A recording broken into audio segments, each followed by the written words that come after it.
My husband's mom, Mill, compared my pregnancy to my sister-in-law's, saying hers was perfect and mine wasn't.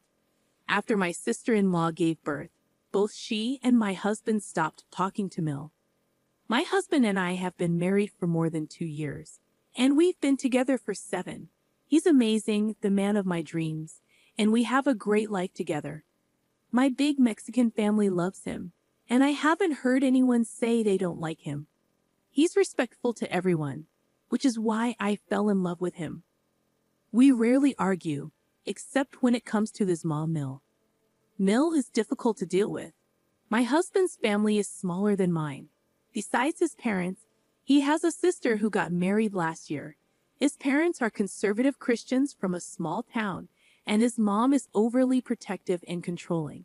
She insists on spending holidays together as a family and causes a scene if we don't agree.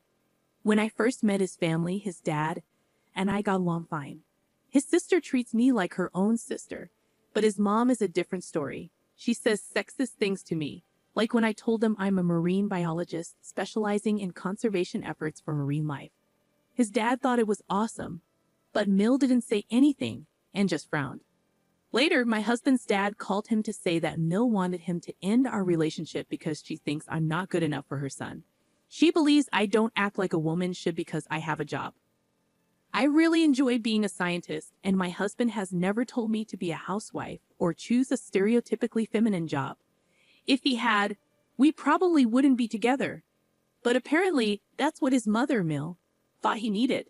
She complained that with my well-paying job, I might not become a housewife after marriage, and he should have found a better woman. My husband firmly told his dad, Phil, to let his mother know that who he chooses to marry is none of her business. I was relieved he stood up for me. This was a positive sign for me, and it's why I didn't end our relationship right then and thereafter hearing what his mother thought about me. Unfortunately, as we got more serious, Mill became worse towards me. Despite my husband trying to protect me, she made snide comments when we were alone, insisting that a good wife should be a homemaker. She also repeatedly told me I didn't look like the kind of woman my husband should have brought home because I'm not feminine enough to carry children. At first, I thought she might be joking, but when she kept saying it, I realized she was serious. One day during dinner, at her insistence, she went on a rant about missing a time when women took care of their families, and men went out to earn. My husband responded, saying the world doesn't work like that anymore, and he's lucky to have a partner like me. We both earn well and take care of the house together. Mill shook her head, insisting that women should act like women and men should act like men. I knew she was intentionally talking about me, but I tried to stay calm. Phil told her to calm down and that it wasn't the right time for that kind of discussion. However, she got upset, seeing he wasn't supporting her. She continued saying she was just speaking the truth and wanted the best for her son. Then she looked pointedly at me. I had enough, so I quietly got up from the table and asked my husband to drive me home, which he readily agreed to. He looked at his mother with disappointment and we left. Later, when Phil called to mend things, I firmly told him it wasn't up to Mill to decide who her son marries, and she should stop taunting me about having a job. Phil agreed and tried to apologize on her behalf, but I wasn't having it. My husband supported me and told his dad that if she didn't apologize, he wouldn't go back to see her. Perhaps this threat scared her into apologizing to me, and she promised never to bring it up again. So I managed to let that situation roll off my shoulders. Unfortunately, some issues don't go away easily. Just a few months later, when my husband and I first started living together before getting married, and I had to go on a research expedition for a few weeks, she found out. She called me to ask who would take care of the house and her son. I was confused, put her on speaker so my husband driving next to me could hear, and asked her what she meant by that. She started to say how now that I was living with her son, I needed to stop being so immature. She kept saying I shouldn't go on these expeditions and should commit more to being a good partner to her son. My husband angrily told her he didn't need anyone to take care of him, and we were equal partners sharing responsibilities. She got upset, saying we couldn't get married because I didn't know how to be a proper wife. My husband asked her to mind her own business and cut her call. When he proposed, my Mill wasn't happy. She was even more upset when she learned we wanted a small wedding due to the expense and our plans to move into our own place. I decided to invite only close family members, with plans for a celebration with others later. But Mill argued with my husband, wanting to invite all her friends. When he asked if she would pay for their plates, she got offended, saying we both earned well and should be ashamed to ask. We stuck to our decision for a small wedding, making it clear she'd be responsible for any uninvited guests she invited. During the wedding, she loudly complained about everything and made it clear she hated my wedding gown. I ignored her because I didn't want to be hurt by her mean comments. My sister tried her best to keep Mill away from me for the rest of the evening. Last year, in mid-April, we found out I was pregnant, which was great news since we had been trying for some time. We waited until I was around 9 weeks pregnant to tell our close family and friends. My Mill was upset she wasn't the first to know. She called me, saying she had every right to know first, and she was disappointed in me. I told her we wanted to wait before sharing such important news, and if she wanted to complain, she could. She could feel free to call my husband, as I was in no mood to listen to her lectures about what a good woman should do. Just a month after I announced my pregnancy, Sil told us she was pregnant too. We were shocked yet pleased, knowing there would be a new addition to our family. Sil wasn't married but had a serious longtime boyfriend whom we had all met. I knew Mill would make a big deal about Sil's pregnancy before marriage, which she did. My husband supported his sister, and eventually, Mill accepted it. Phil was emotional and happy to have 2 grandchildren. Sil and I started spending more time together since we were simultaneously pregnant. We leaned on each other for advice and companionship during this magical yet challenging period. While shopping for our babies and deciding on nurseries, Mill started constantly comparing our pregnancies. She turned it into a competition, saying Sil was better equipped to be a mother since she had always been a homemaker, unlike me with a job. Sil and I were bothered by her remarks. During my gender reveal party, I asked Sil to find out the baby's gender from our doctor to prepare the envelope. She did the same for her party. Mill became furious, having a meltdown, accusing me of taking away her grandchild by not allowing her to organize the gender reveal.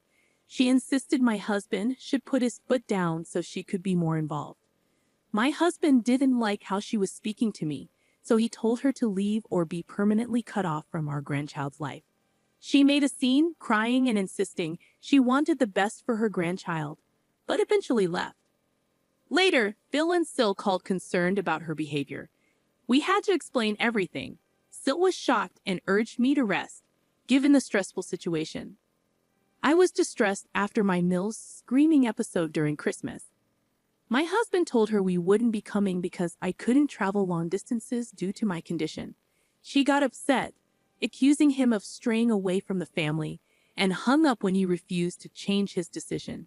We hoped she understood, but a week later, she texted asking us to be at her place at 4:00 p.m. My husband reminded her about our earlier conversation, but she called screaming again, claiming he had no right to avoid family and accusing me of deterring him. My husband stood his ground, and she started yelling about him needing to control me. I began realizing how controlling and toxic Mill was becoming. I shared my concerns with my husband and Sil, and they agreed she was crossing the line. However, dealing with their mother was exhausting. When it was time to give birth, we didn't have time to inform anyone as I went into preterm labor at 33 weeks. Our baby boy was born at 34 weeks via an emergency C-section. After confirming our well-being, my husband announced our son's birth in the family group chat and informed my family. Everyone congratulated me, but Mill had another meltdown for not being told about the labor and birth. She texted us, insisting she should have been in the delivery room, watching her grandchild come into the world. I didn't reply, focused on my baby. When we announced his name, she called my husband, crying that it sounded too Mexican. She suggested a different name, but we didn't listen. When it was time for her to meet our son, she insisted on calling him a completely different name. My husband firmly asked her to stop, but she tried justifying it as her special little name for him. She also hates that I breastfeed my son because it takes him away from her. She suggests I start feeding him formula so she can spend more time with him. My mother explained the importance of breast milk for a newborn, but Mill argued it was unfair. Her taunts and controlling nature became unbearable. The final straw came when she invited me to lunch to discuss something important. Despite trying to cancel, she insisted we meet. At lunch, she asked about our son's godfather. I knew she wouldn't like the answer. I explained that my husband and I had chosen each other as our children's godparents. Mill burst into tears in the restaurant, yelling about how I could do this to her. She insisted she should be my son's godmother as his grandparent. I reminded her of her belief that Sil was better equipped, so she should be happy that my son would be taken care of well. She argued only she could be trusted and demanded to be his godparent. Fed up, I firmly told her we were done discussing it, and she could talk to my husband later. I told Sil about the lunch, and she didn't like that Mill wanted to be our son's godparent. My husband, too, couldn't understand Mill's behavior and ignored her calls. Last week, Sil gave birth to her daughter, and she asked me to be in the delivery room for support. I happily obliged, with my husband and mother caring for our son at home. After Sil gave birth, I made sure her boyfriend took over the duties. He revealed that apparently Sil, tired of Mill's toxic behavior, took a stand and decided to implement a no-contact rule between Mill and her daughter. Sil asked the hospital to refuse Mill entry, allowing only Phil inside to meet the baby. This decision was shocking and unexpected, as I had never imagined Sil would stand up to Mill in this way. It made me realize why Mill had been calling me all day, possibly trying to blame me or convince me to persuade Sil to see her granddaughter. When I talked to Sil later, I found out that this decision came after witnessing the extent of Mill's actions towards me over the years. Going no contact was a necessary boundary to protect her daughter from Mill's toxic influence. It was a moment of reckoning for Mill, as the consequences of her actions finally came crashing down. The fallout has been severe, and Mill is completely cut off from her daughter's life, unable to witness precious moments with her grandchild. Since then, I have started to think if it would be the right decision for us to cut off Mill permanently as well. Would it be too cruel? Update 1. Hello everyone.